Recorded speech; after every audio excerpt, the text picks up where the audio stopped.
Well, good afternoon, fellow constitutionalists, and welcome to the Thursday edition of the Dan Clements Show, a Christian political talk show. I'm your host, Dan Clements, your constitutional warrior fighting for your right just to be an American. It is November 9th in the year of our Lord 2017. Remember, we're hyphen-free, PC-free zone. God is still in control and he does love you. And I'm broadcasting live from the frosty Hemlock Studios here in the beautiful central Susquehanna Valley in the great Keystone State. It's not that the studios are frosty. I have heat in here, but the outside is really frosty, and according to the weatherman, we are supposed to dip down in the mid-teens Friday night.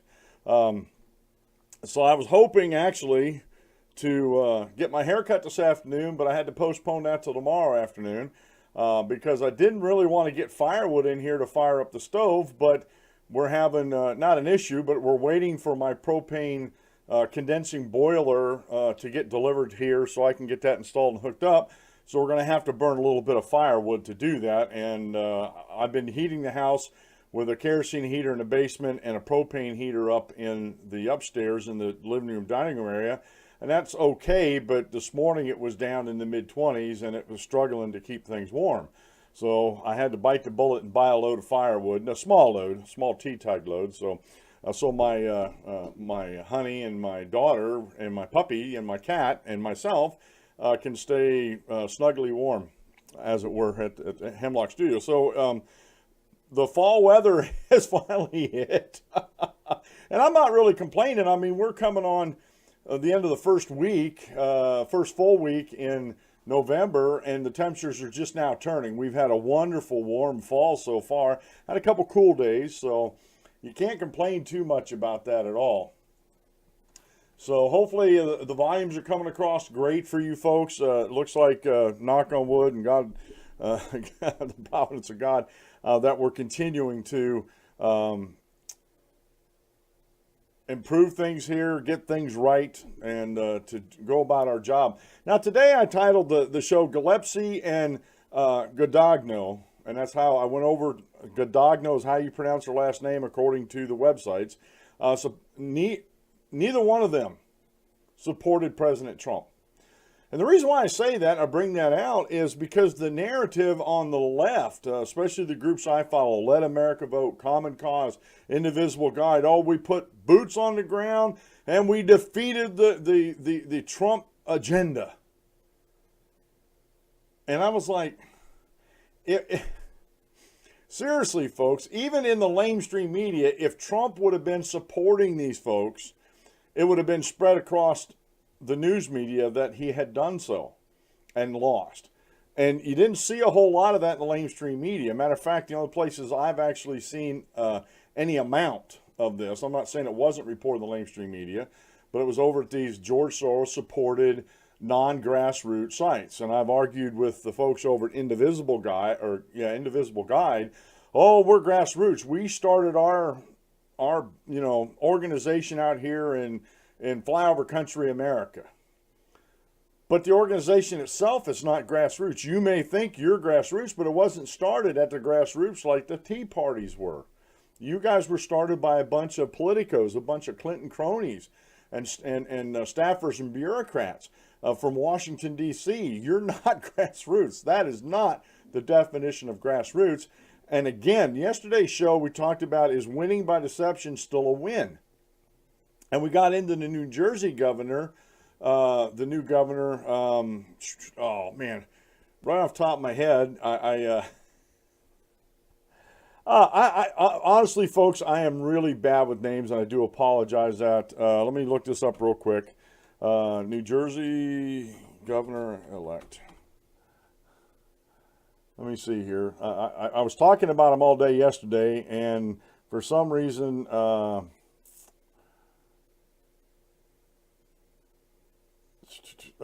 man, come on. Phil Murphy. Okay, we talked about him yesterday. It was Phil Murphy. I apologize for that, folks. Like I said, I have a hard time with names, and if I don't have it written down in front of me.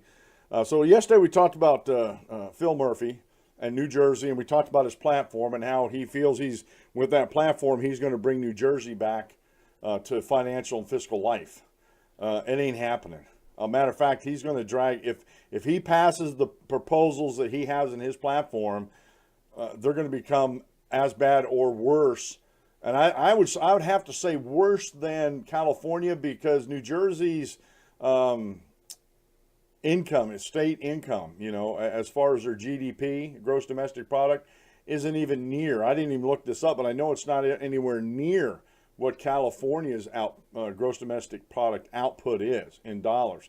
So Jersey doesn't have the money to fall back on like California, and California's slipping into a bad debt, just like the nation's in a bad, $20 trillion and climbing in debt. And that's just fiscal operating debt. That's not including all the unfunded liabilities, which the high number goes up to $250 trillion. I mean, that's more wealth than the whole world combined.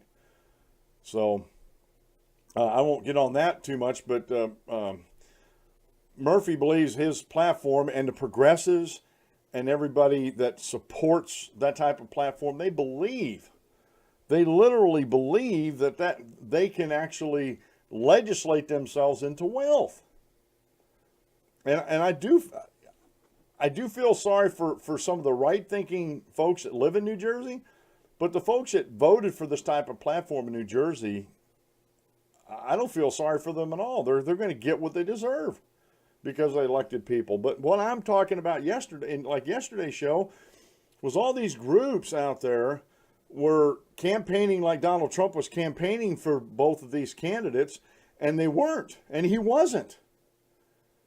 And yesterday, and I've watched them this morning touting about how they defeated the Trump agenda, but if Trump wasn't campaigning for either one of these folks, Gillespie or Guadagno, then how is that an indictment against President Trump? And again, I'm not a supporter of President Trump. I like to see the truth win out at the end of the day. And he happens to be our president. I'm a Christian political commentator. So he is part of the news of the day, whether I voted for him or not. And, some people say, well, you act like you support him, and I don't. I'm sorry to tell these folks, and you're just a member of a third party to give you some cover. Well, it's kind of funny. If I would have just switched to a third party just before this last election, I might agree with you. But I've been a member of the Constitution Party since the fall of 2007. 10 years now.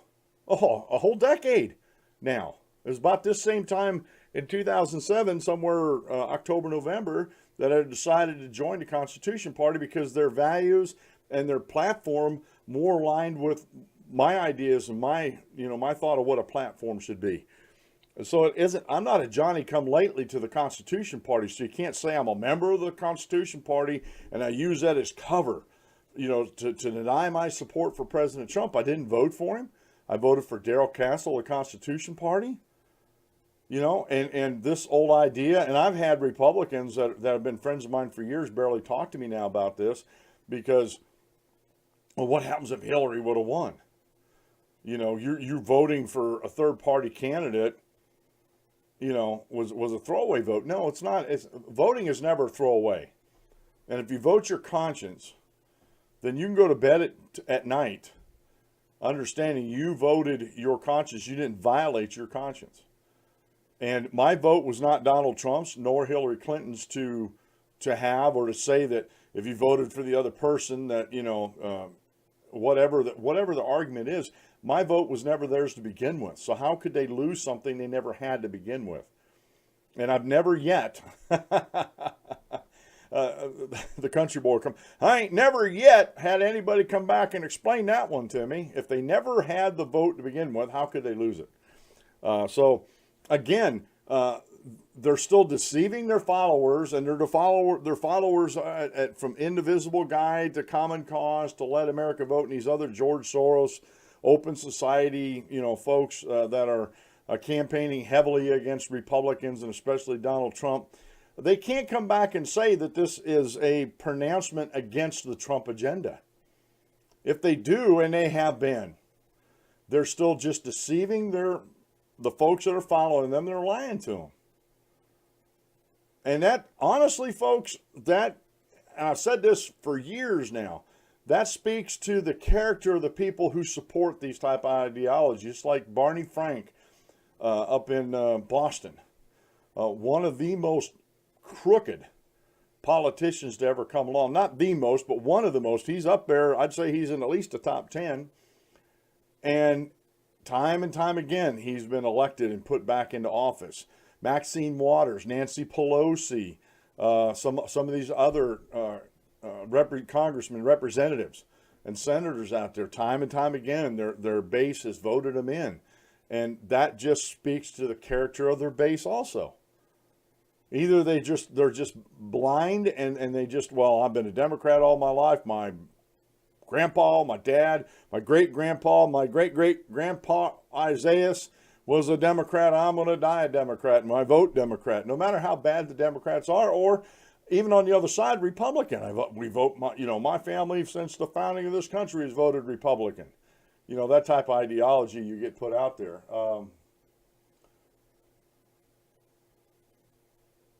Yeah, Dave came up with here. It's, California's GDP is 4.5 times larger than New Jersey. And again, that speaks to my, if Mr. Murphy gets if Governor-elect Murphy gets his platform enacted, his economic platform, especially his green jobs platform, or 100% carbon neutral energy platform, he's going to bankrupt New Jersey. And they don't have the wherewithal like California does to survive something like that. They really don't. And again, my biggest worry about, and Illinois is one of the first states that is going to totally collapse financially if they haven't already done so. I think they're being propped up wrongfully. I think they need to go through some type of bankruptcy. But my problem with that is they're going to put their hand out to the federal government, which means our tax dollars that I pay in, that Dave pays in, and other people in other states pay in, are going to go to bail out a state because of their poor fiscal decisions at the top. Matter of fact, and you've heard me talk about this before, and I talked to my son on Sunday. The fact of the matter is, you can try to blame all the fiscal woes in the country or in individual states on capitalism, but you would be wrong, and you'd be deceiving yourself and anybody that listens to you. Because in this country, free market capitalism has never been given a fair shake. Because there's always a corporation out there or always a group of people out there saying, I don't think this is fair. They can't put their finger on it and tell you with facts, truth, and evidence that this isn't fair. They just think that this isn't fair, so we need to get a law against that. And I would look forward to the day. I would look forward to the day, and I still look forward to the day that maybe we'll get we can elect a crop of politicians in there that will divest the federal government and get it out of the economy. And make these giant corporations stand or fall on their own. They're not too big to fail. Let these states stand and fall on their own. They're not too big to fail. If California fails, that should be on them, and they should change the way they're doing business, not put a hand out to D.C. so they continue to do business the way they are. And I yesterday, about the environment, Governor-elect Murphy says, I'm going to sign these bills that Chris Christie vetoed because we're losing out on tens of millions of dollars. What do you care about, the environment, or you care about money coming to the state? Again, you got to ask these questions, folks, and a lot of people aren't asking these questions. So you're going to hear this narrative a lot about how especially with Virginia, how Gillespie lost, and how that is really a pronouncement against the Trump agenda is the furthest thing from the truth you can get, especially when Gillespie did not want President Trump, campaigned for him, actually was outspoken against President Trump. So we're going to go over, today we're going to go over the results, not the results, but the platform of Ralph Northam, the Democrat governor-elect of Virginia. And I saw a map and I couldn't find it again this morning, but it sort of represents, the Virginia map sort of represents America, where the vast majority in area-wise, not population, but just in area-wise, county-wise, is deep red Republican. It's not even purple, it's deep red Republican. There's a couple purple counties where they went Democrat, And then in the major population areas, Norfolk, Virginia Beach, that place down there in southern D.C., Alexandria, Virginia, the northern tip of Virginia was all deep blue, and that's where the population centers are. So again, we have a situation in the state where the population centers are the ones that are dictating to the state everything else. Now, again, that, in my opinion, the Republicans and the supporters of Gillespie didn't get out and do their job. I wonder how much campaigning they actually did in these blue areas. And this is a problem with Republicans, folks. This isn't just something new here. This is a problem with Republicans, and Democrats to a certain extent. But Democrats, they have the idea that they're not going to get anywhere out in rural America, so they'll concentrate their efforts just on the big population centers, and that's how they've been able to garner 50% of the vote.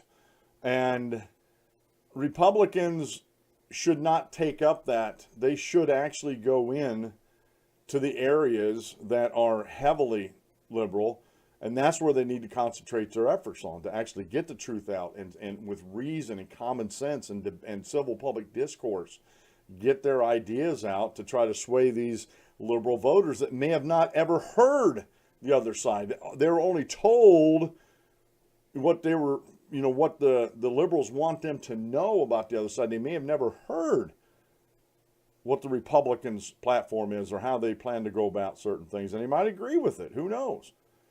But I think this is a problem in politics today. It's just like, be just like me going to just preach to the choir.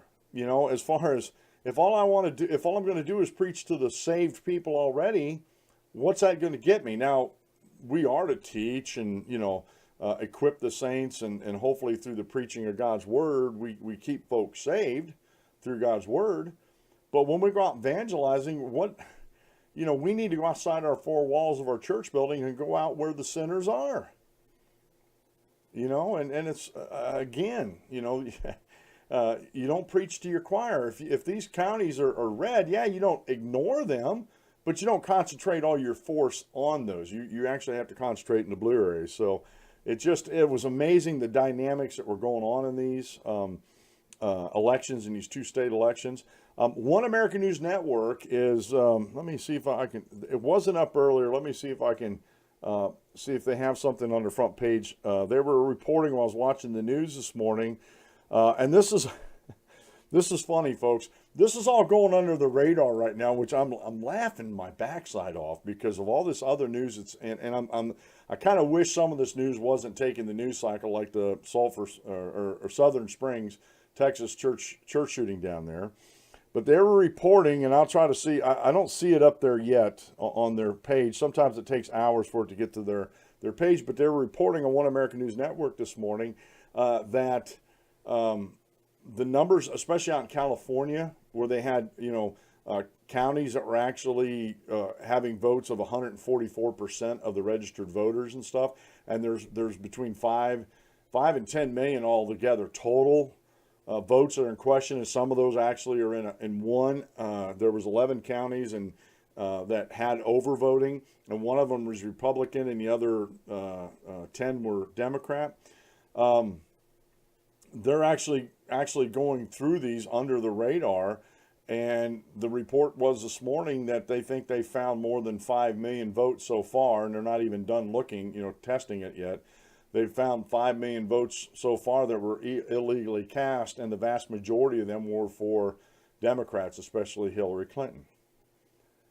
And again, that turns, like Let America Vote and Indivisible, Guide, and Common Cause, that turns their narrative on their head about the popular vote and about, oh, we don't need voter ID, we don't need to secure the vote that way. That's just vote suppression. That's a big perpetual lie that they keep telling everybody. And it's just, again, it's amazing to me how many folks buy into that lie, especially about voter ID. You need an ID to do a whole lot of stuff. I needed an ID to buy my pistol. You need an ID to fly. You need an ID to do a lot of, open a bank account. Why? One of the most sacred rights that we have is voting for our elected officials. Why should we not require people to have a photo ID so they can prove who they are so we can secure the vote? We would rather lie about it. Not me personally, but there was groups out there that would rather lie about that than try to secure the vote because they have an alternative agenda. They want to make sure that the votes are rigged or the elections are rigged, just like the DNC rigged the primaries against Bernie Sanders. Okay. The official drink of the Dan Clemens Show is Rocky Mountain High Brand. It's a hemp-infused drink. It has 100 milligrams of hemp oil, CBC oil, excuse me. It comes in black tea. It comes in mango energy drink and berry energy drinking. And put your lime in the coconut energy drink. And I actually drink the lemonade because it doesn't have the caffeine in it. I don't need any extra caffeine in my life. They have caffeine power shots. They have a hemp-infused protein bar. They have Eagle Spirit alkaline water that you can buy. And this, I made this the official drink of the Dan Clemens Show. And in full disclosure, I do own stock in this company, and it's part of my retirement portfolio here. And hopefully, in the future, I am working on some deals, some advertising deals, like minimal. You know, what is your minimum that you would give me to endorse your product? But it's products that I'm going to be using. Yesterday, real quick, I ordered. It's called Purple, and it's a mattress manufacturer because the Posturepedic mattress I have always did bother me a little bit, but you know, I'd get up and the pain would go away, but now with my fibromyalgia, the pain never goes away. Even with the pain pills and stuff, my hips, my knees, my shoulders ache all day long. I just sort of shove it out of my mind. So I ordered a Purple mattress. Hopefully we'll get that next week sometime, and I'll let you guys know about it. And if me and my wife like it, I'm going to seek to endorse it. And see if I can, and just like Paul Harvey, you know, I'm doing what Paul Harvey used to do. He tried out the stuff before he would endorse it and seek, you know, I'm a for-profit business here. I'm not a non-profit here, folks, and I'm trying to make this go as far as an activity here, an enterprise that I can use to support my family with. So look for some of these in the future. Definitely look for some of these endorsements in the future now, especially with this new mattress that we're getting. And I'm hoping it takes care of, it may not take care of all my pains, but I'm hoping it takes care of enough of them where I can get a good night's sleep, which I haven't had in months, almost probably a year now. All right, today's daily Bible reading comes in, is out of the book of Genesis, chapter 2, verses 18 through 22. And the Lord God said, "It is not good that man should be alone. I will make him a helper comparable to him. Out of the ground the Lord God formed every beast of the field and every bird of the air and brought them to Adam to see what he would call them. And whenever Adam called each living creature, that was its name. So Adam gave names to all the cattle, to the birds of the air, to every beast of the field. But for Adam there was not found a helper comparable to him. And the Lord caused a deep sleep to fall on Adam, and he slept. And he took one of his ribs and closed up the flesh in its place. Then the rib which the Lord God had taken from man, he made into a woman, and he brought her to the man." The one thing that I want to point out to you that you're going to hear a lot, if you haven't already, you're going to hear a lot in today's society, that gender has nothing to do with sexuality. You know, if you were born a guy or born a girl. Gender has nothing to do with that because that's a social construct, and that's a bunch of poppycock. that's horse puckies. In the beginning, God made man and woman. If you go back and look at the actual Hebrew words, they are either male or female. There is no other gender mentioned. It was either male or female. It was either he or him, she or his. And that's it. Anything above that is above God's design and goes into the realm of man's ideas. And we talked about that earlier this week, where humanist ideas were just wolves in sheep's clothing. Any creed that man puts out is just a wolf in sheep's clothing, because it's meant to take away from God's word. Today's short quote meal today comes from Corey Ten Boom. "Any concern too small to be a prayer is too small to be a burden."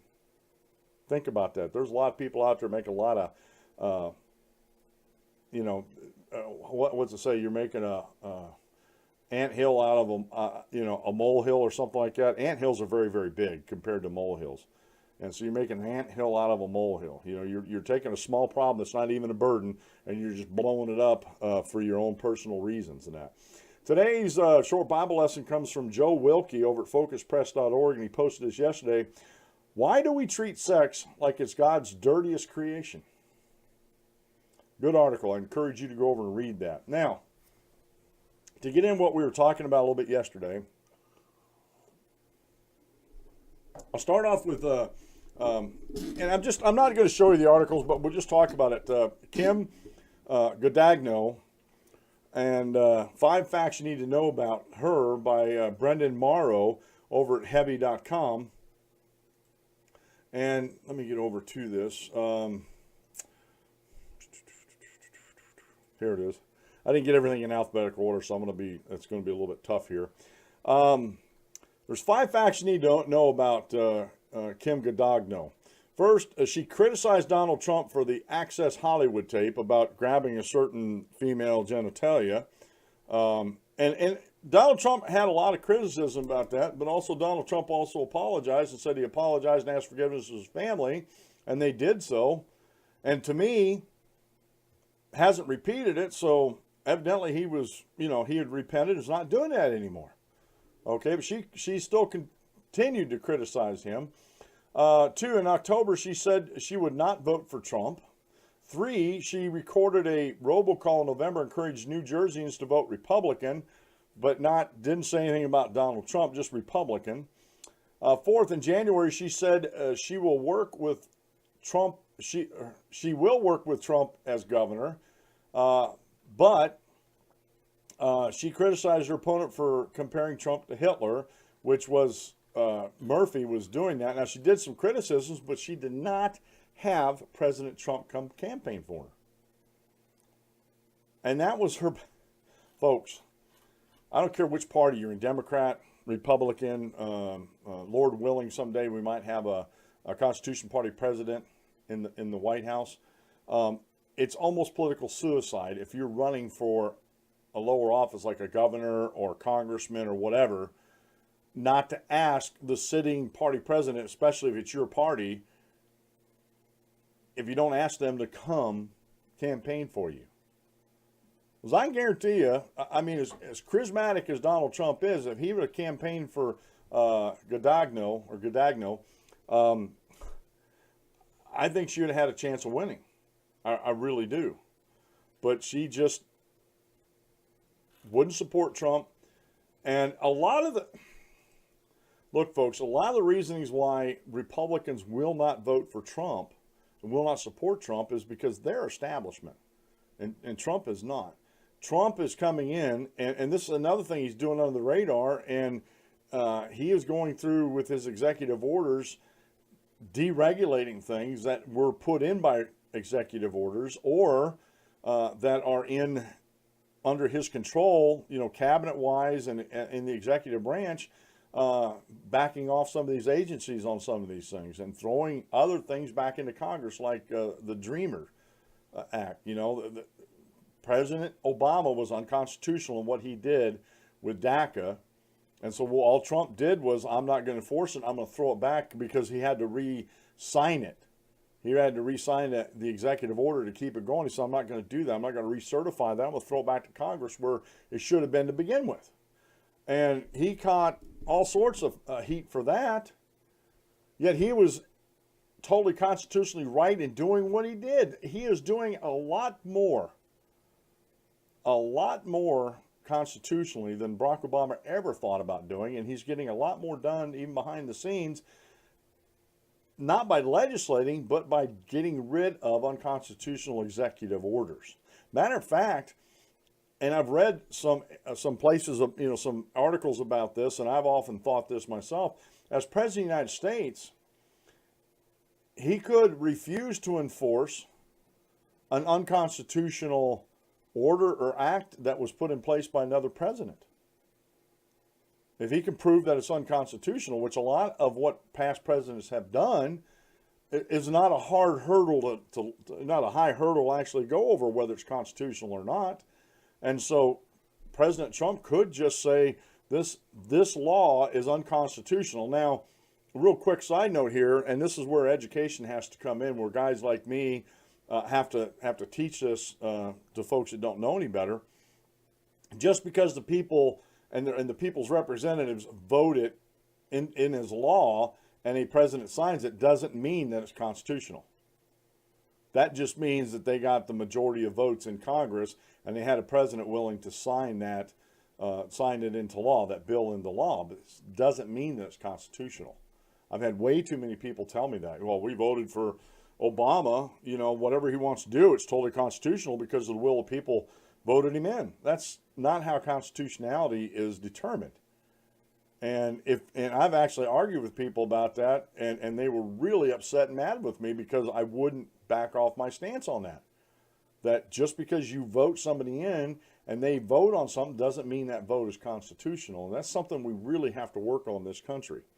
Now, real quick here, Ed Gillespie, and this is where we're going to pick up today because this was, again, Gillespie and Guadagno, it was their elections to lose because they did not embrace President Trump.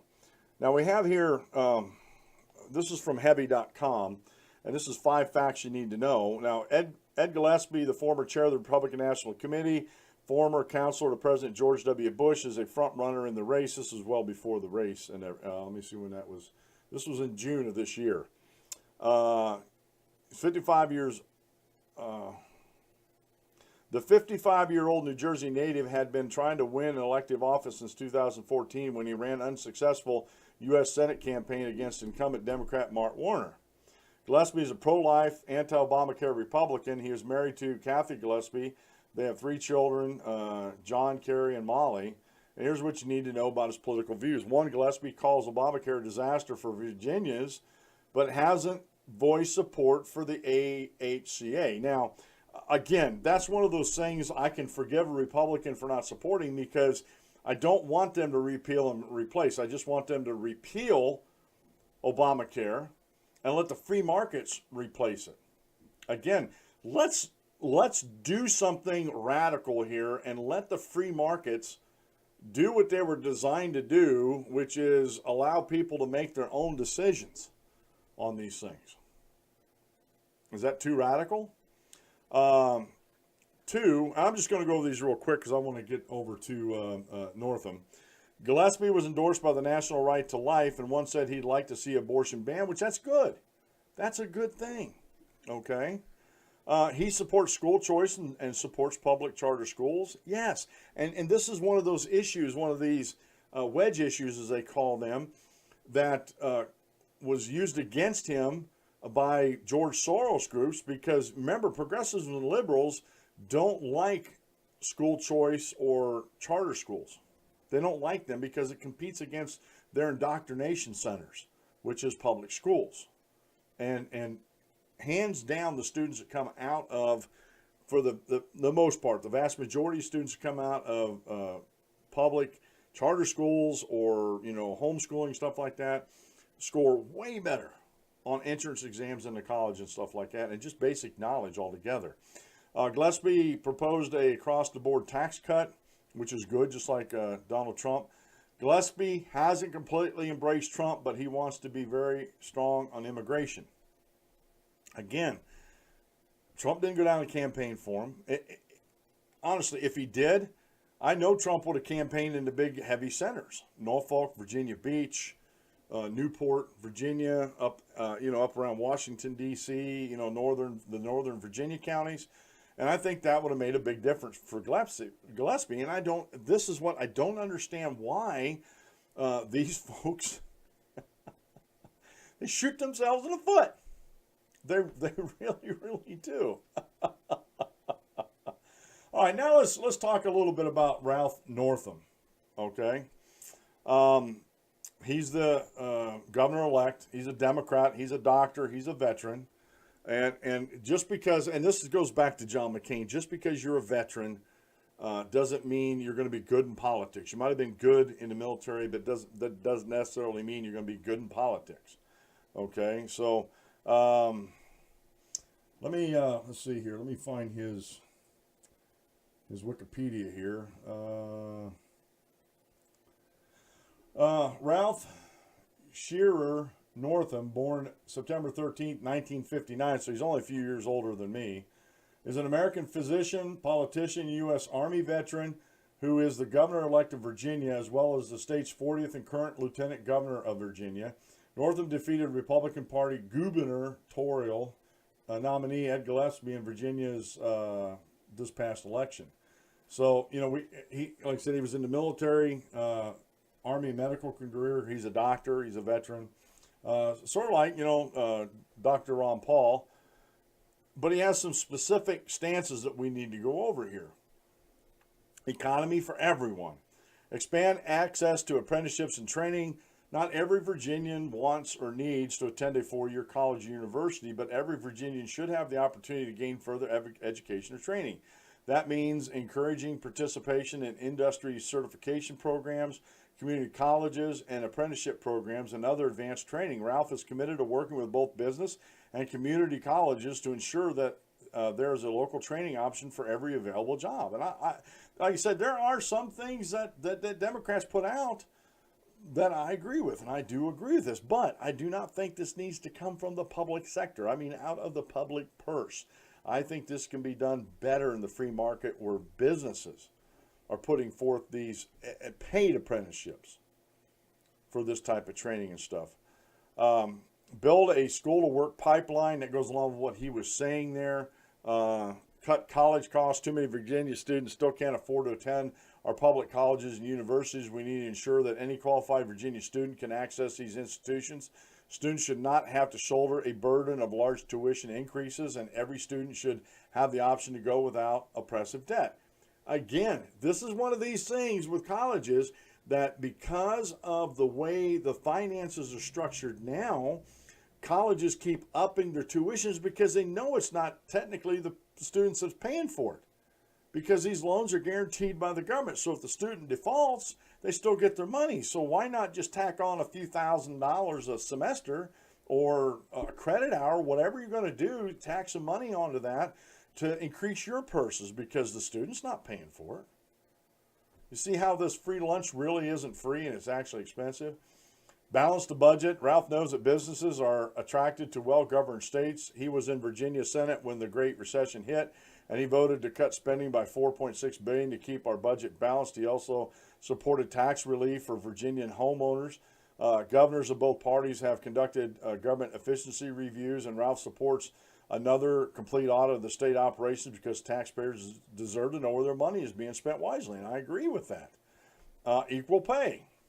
To ensure economic opportunity for everyone, no matter who you are, no matter where you live, a level playing field must exist between men and women. Now, this is where he breaks down in this, because he's working off of a fallacy of the gender pay gap, which has been debunked so many times and for so long, yet we have politicians that use this as a wedge issue. And he's totally, totally wrong on this. And he uses, currently women are paid 78 cents on the dollar compared to men, and this has been debunked. I don't know how these things get their own life and keep just being perpetuated. I really don't. Child care is a huge burden on families, and those that cannot afford it are being left behind. If one family has the means to send their child to pre-K or another does not, that begins the divide between the haves and the have not in our communities. Ralph will continue efforts to make child care more affordable. Again, what they're talking about, and I was looking into this, is to have state tax dollars go into to supply this child care. Now, on a state level, if a state wants to do that, that's fine, as long as it doesn't go to the federal level. But I think they're wrong in this. What they need to do is get the government out of the way of things, make their taxes as low as possible, from income tax to property tax to sales tax, so people can keep more of their money, so maybe mom and dad don't have to keep a full-time job to keep things going at the family. Maybe, and it depends, you know, maybe I have some friends where she's a veterinarian and he's not, and he He stays at home and is taking care of the kids and stuff like that. And she works. She has her own business as a veterinarian, a couple places actually. And that's their arrangement. I'm not going to disparage them on their arrangement. So, the thing is, if we lower the tax burden on working families, maybe one or the other could afford to go to a part-time job and be able to take care of the kids when they need the child care taken care of. Paid family leave. Again, this is one of these other wedge issues. Who's going to pay for this? Are they going to force businesses to take it out of their pockets to pay for this paid family leave? And again, what? And this has been proposed too, but it's a free market solution that doesn't need government regulation. Why not, just like other insurance, why can't you have a policy, or why don't you get a policy like an Aflac policy or something like that? If something happens, that your income's covered and it's something that you paid for. Why does taxpayers have to do this? That's just another thing that raises the cost for everybody. Politicians don't understand this. They don't know economics 101. They want to invest taxes into STEM and expand computer science, and that's mainly for women, because they think whenever a politician talks about the STEM, the science and stuff like that, the sciences and maths and stuff like that, they're talking about getting more women in there because they think there's an employment gap there, and they don't understand the basic dynamics and the differences between men and women and their choices, their life choices, and what they feel better in doing. Protect LGBT equality. Hate isn't a Virginia value, and folks, I dislike this in the extreme when they start. Hate isn't a Virginia value. Well, you know what? Hate isn't most people's values. But just because somebody doesn't agree with the LGBT agenda, or that they are normal in society, doesn't mean they're hateful. It's they have a different understanding of things, especially when you're only talking about 3 to 4% of the whole total population that is LGBT. And you want to mainstream the whole thing. I'm not saying we need to oppress them, but their values should not be on I'm going to say this, their values should not be on equal footing as the rest of society's values. And what do I mean by that? Their values are being pushed not only through the media, but through laws and policies made by government forced on other people. I was watching a YouTube video yesterday about Jordan Peterson up in Canada, and there's some lawsuits against him and the university he's at, and it's brought by a transgender. I think it's a guy who thinks he's a woman, because he certainly looked like a guy. Of course, it's hard to tell anymore. If you look at this transgender person, Blair White, that's a guy that thinks she's a woman, and he's had some augmentations done, and it's very hard to tell whether he's a guy or a woman, but he is a guy. But again, they want to use the force of law instead of the force of reason to have people accept their lifestyle choices. And to me, that's wrong. If you can't get people to understand your lifestyle choices through civil public discourse, and people, they may understand them, but doesn't mean they have to accept them, then you should be accepting of that. But they're not. These folks are very militant in these. Women's health. Donald Trump has made his first priority as president to roll back women's access to reproductive health care, and to take us back to days before Roe v. Wade. Can I say one thing to this? Duh. And this is, again, I've actually asked women who support abortion, and I say, what aspect of abortion is healthy? What aspect of that is health care? It's not healthy for the baby that's being aborted. It's not mentally healthy, and studies have proved this. It's not mentally healthy for the woman who had the abortion. So what about abortion is health care? Reproductive rights. Well, you know what? There are, and have been for years and years and years, there are things out there that men and women can use to prevent pregnancy. Did you know that? Did you know that? And part of the argument was that President Trump doesn't want the federal government through Obamacare or anything to pay for people's birth control because it's not that expensive. Oh, but birth control pills can be used for so much other things for women besides birth control. Fine, let the doctor prescribe them for that issue and let them put in the codes to get reimbursed for that issue. You know, it's not hard. People make it harder than they do. So when I see a Democrat talk about women's health, you can rest assured they're talking about abortion, just like he was talking about. Oh, he wants to take us back to the days before Roe v. Wade. Yes. Yes, I do. 60 million plus babies have been aborted since Roe v. Wade. You know, more than a generation has been destroyed by Roe v. Wade here in the United States of America. When will that insanity stop? When can we sit down and actually get some concrete ideas about when life begins and then take the argument from there? I'm serious, folks, and I mean to say this, most rationally thinking people think that life begins at conception. And I always put a little caveat on there. At conception, when the egg is implanted in the womb and starts growing, that's when life begins. That is a hard line that you can actually draw in the sand saying this is where life begins. Anything else after that's murder.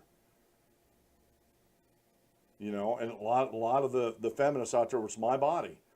Well, if it was your body and you're talking about destroying a life there, you're not killing yourself, you're killing another body, you're killing another person. And I don't want to dwell on that, but whenever you see that on the Democrat platform, folks, when it says women's health, you can rest assured that means abortion. Expanding access to long-acting reversible contraceptives. Again, this is another one of these things that they're not that expensive. Attracting and retaining teachers. Rural Virginia, he talks about jobs for veterans and stuff like that. Let's see here. I'm going to skip that quality education because I do agree with some of the things he has in his education, but not the means to actually get to that. Climate change. This is another man-caused. Climate change has been debunked so many times, but yet the lie still continues to go and go and go because people don't want to take the time to investigate themselves or to search out folks who have actually investigated it on their own. He said, whether or not politicians care to admit it, climate change is real, and Ralph has been fighting to address its effects for years.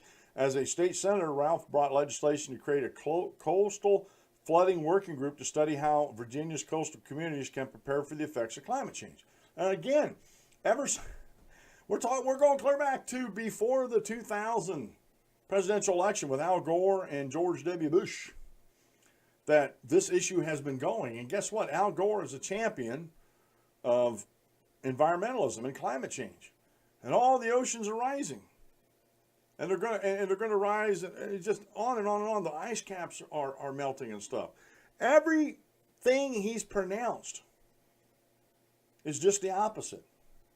Every time, or seems like every time, in the winter especially, that he tries to have some type of speech in Washington, D.C., saying that climate change is real, it gets snowed out. It can't get there. There is not man-caused climate change, period. There isn't any. They can't prove it. East Anglian University in the UK, Penn State University in America, and some other ones, a researcher at Duke University, just all the time something else comes out about climate change where they were lying. They fudged the facts and they made it look like it was caused by man when it really wasn't. And I don't know how many of these studies that we have to debunk before people are going to get the idea that these politicians are just trying to redistribute wealth. And that's exactly what it is. And Virginia protecting the Chesapeake Bay and clean water, this is an initiative that we deal with up here in Pennsylvania, because we don't want to add to the pollution of the Chesapeake Bay because we have this huge river. And I talk about it every day, the central Susquehanna Valley. The Susquehanna River goes down through our valley and empties out in the Chesapeake Bay. We have up here in Pennsylvania, and I know New York has it too, where we are protecting the watershed, the Chesapeake Bay watershed that we live in partnership with other states north of us and south of us, to keep the Chesapeake Bay clean. It's not just a Virginia thing, and a matter of fact, there's very little that Virginia can actually do to keep the bay clean, because by the time the water gets down there, it's already in the ocean. So again, to me, this is just, we're getting back to the climate change thing. It's all about the money, folks. It's all about the Benjamins. It's all about the Benjamins. Gun violence. As an Army veteran and a doctor and an Eastern Shore native who grew up hunting, I hate that when they bring it, oh, grew up hunting. Well, so I grew up hunting too, okay? So I must be like Ralph, right? Hey, Ralphie boy. Ralph knows the damage weapons can do. That's why he's been a staunch advocate for common sense gun safety laws since his time in the state Senate. Most of the common sense safety laws actually add to the cost of weapons and do nothing to keep people safe. They don't. Concealed carry. Ralph cast a tie-breaking vote as lieutenant governor to block legislation that would allow Virginians to, we call this constitutional carry, without permits. In the state Senate, he fought legislation to allow people to bring guns into bars and other places where alcohol was served, because he knows that guns and alcohol are a deadly combination. Ralph also voted to ban concealed carry privileges for those convicted of driving under the influence or public intoxication in other states. Background checks. In his first weeks in the Virginia Senate, Ralph met Virginia Tech survivors who came to Richmond to advocate for common sense gun safety reform, and has been partners with them ever since. He proudly voted to close the gun show loophole and keep the one handgun a month limit. Now, let me stop that there. As far as I know, in the research I've been doing, there has never been a gun show loophole because of federal firearm laws. In order to be a gun dealer, you have to be signed up to the federal government, federal firearms dealer, FFD. And they've had this regulation for a long, long time before Mr. Gillespie or Mr. Northam was in politics. It's been like 1996 or something like that, about these background checks, and you can't just go to a gun show and buy a gun and walk off with it, especially if you're out of state, and especially if you don't get a background check done. It's not going to happen. You know, so here again, there's one of these nonsense things. It's this lie that's just been perpetuated about, this gun show loophole, we got to shut these down. There isn't one. It's made up, it's fabricated. Mental health. Ralph supports increasing access to mental health care to keep guns out of the hands of those who are severely mentally ill. I agree with that. I think there's got to be a way we can figure this out. And like I said, maybe smarter people that have the answers, that actually work in healthcare, that don't have an agenda, can help figure this out, how we can make everybody aware of all this. And assault weapons. And this is my biggest bugaboo here. As an Army doctor during the Gulf War, Ralph saw what assault weapons do to the human body. As a doctor, he's held dying children in his arms, victims of gun violence. He knows we cannot afford any more Virginia Techs or Newtons. We have to act now with universal background checks and assault weapon bans and smaller clips. Again, you take an AR-15 and you can strip that down, take the pistol grip off of it, put a standard stock on the dumb thing, and make it look like a regular hunting rifle. And in the definitions, technically there's no such thing as an assault weapon or assault rifle. Because you take an M14, you can do the same thing. You take an M14, which looks more like an M1, like a regular rifle, but it's semi-automatic, and you can change the foregrips, the stocks on the foregrips, you can change the butt, and you can put a gun grip on it. And because you put the gun grip on it, that's what makes it an assault weapon. And it's no more deadlier than if you left it alone and just slapped a clip into it. It's no more deadlier, folks. than that. So this, again, this assault weapon is a term that is being used by politicians and anti-gun advocacy groups out there to conjure up in the mind that these weapons are just for nothing but assaulting people.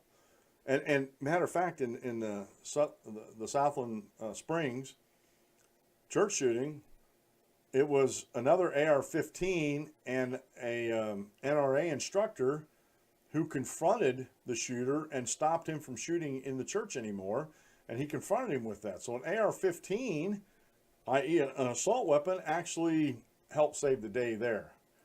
And talks about criminal justice reform, stuff like that. We're not going to get too much into that because I'm actually running out of time here. But you get the sense, again, at the top of the show, the one thing I want you to take away from all this was that Gillespie and Guadagno lost the elections, not primarily due to this, but I wonder if they would have endorsed President Trump and asked him to come down and campaign for them if they wouldn't have won. We don't know. I mean, that's water over the bridge and under the dam. You know, we'll never know, but I can tell you it didn't help them in this at all. A couple more things before we end the show up today, and I thought this was kind of funny here. Let me pull up let me find it here. Washington suburb elects. Now they're putting this on as a badge of honor, folks. Washington suburb elects transgender journalist to Virginia legislature. And this is by the CNS News staff, posted the 7th, 2 days ago. Danica Roem, NBC News 4 in Washington, D.C. is reporting that a district in northern Virginia suburbs of Washington, D.C. has elected transgender journalists to the House of Delegates. The report goes, Danica Rowan, a journalist turned public works advocate, has won Virginia's 13th district home of delegate seats, making her the state's first transgender legislature. Rowan beat out district's 26-year incumbent conservative values and government transparency champion Bob Marshall. The race attracted national attention as Marshall, a conservative who proposed a bill restricting which bathrooms transgender people could use, faced off against the transgender stepmother who plays in a metal band. I'm going down through here, and I haven't really looked too much more into this because, honestly, I don't care if she's a man who thinks she's a woman or a woman who thinks she's a man. I'm on the side of whatever junk you have in the trunk, that's the bathroom you use. And another thing, again, it's called gender dysphoria. So the people in Virginia's 13th district of the House of Delegates is okay sending someone to the government who has a mental disorder that they have not, as far as I can understand, in some of the research I've actually done, and like I said, I didn't really look to see which sex they were born as, this Danica Roem, and I imagine because of her name or his name, it was a man who thinks she's a woman. Okay, I'm just putting it out there right now, just because of the name Danica. But it is a mental illness. It's just like in the military, wanting to allow transgenders to serve in the military. Serving in the military is stressful enough without having a mental condition. I'm just saying, folks. So again, this goes to the thought process, and I can't help but think that there was a lot of people in the 13th district down there in Virginia who this vote was virtue signaling, just like a lot of people who first voted back in 2008 for President Obama, then candidate Obama. How many of those folks voted for him because it was virtue signaling, saying, I voted for the first black president? You don't know. People probably aren't going to tell you the truth about it, but the question must be asked. At least I think it must be asked. How many of these people in the 13th district in Virginia were virtue signaling, saying, look, I'm not against transgenders because I voted for this transgender journalist to be part of the government. Oh, you voted for somebody who has a mental illness that may or may not be under therapy to get it taken care of. Folks, we are living in weird times. They really are. A couple more things. I'm not going to really get into this. One of them I thought was really funny here. This was mrctv.org by Brittany Hughes. Jeff Flake says he's writing a new gun law that's existed since 1996.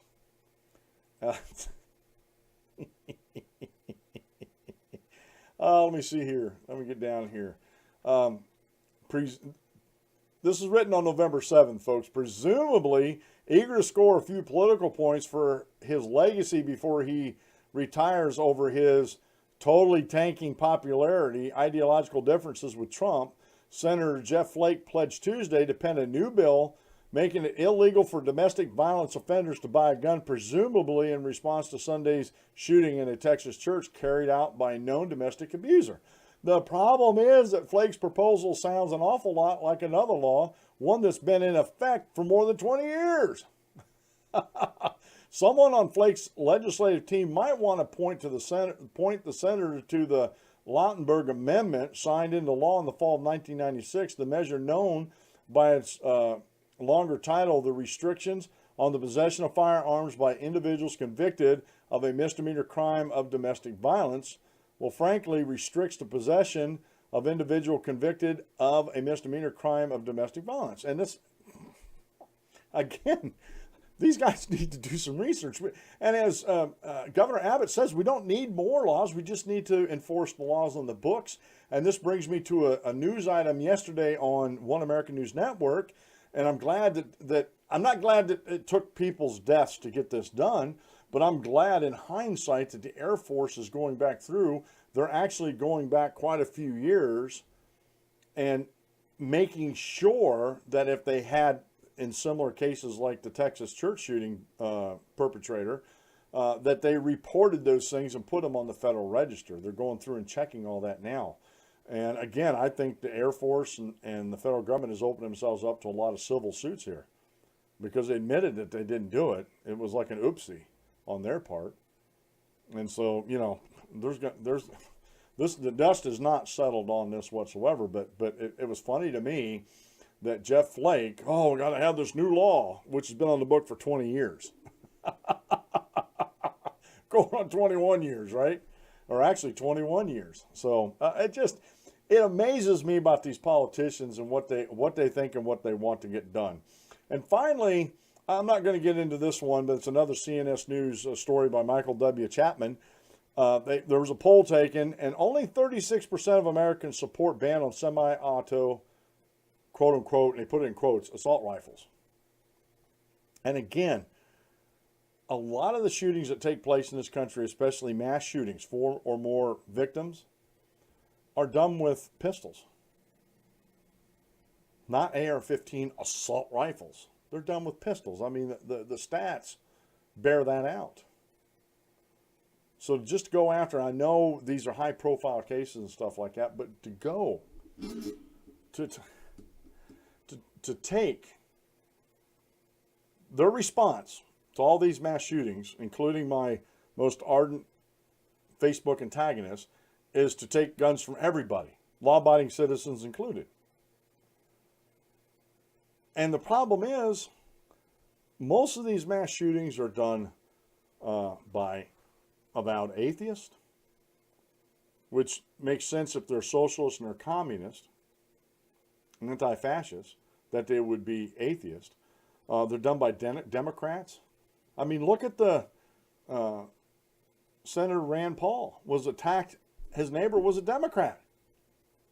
Attacked him, broke 5 ribs. And he's a Democrat. Legal gun owners don't go out and do these things. And even if they did, they're the ones who should be held accountable, and they're the ones that should have to pay the price. Why should I have to pay the price for somebody else's evil? You know, to me, it makes sense. You know, you punish the evildoer, not everybody that didn't do the crime. And again, the Second Amendment is actually working very well towards its intended purpose. And that is keeping the government from becoming a tyrannical government. You know, Sometimes I have too much fun on the show, folks. I really do. Well, that's the music. If you like the show, please give me a thumbs up or thumbs down in the comment section. Leave me a comment, please. Let me know what I'm doing. If I got something wrong, let me know about that. If you think I'm thinking about something the wrong way, I need to look at it in a different way, let me know. I'm open to, honest, civil, public discourse.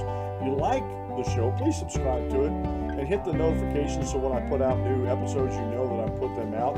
And if you really like the show and want to help support it, I do have a PayPal account, and it's always in the links in the show notes or below the video.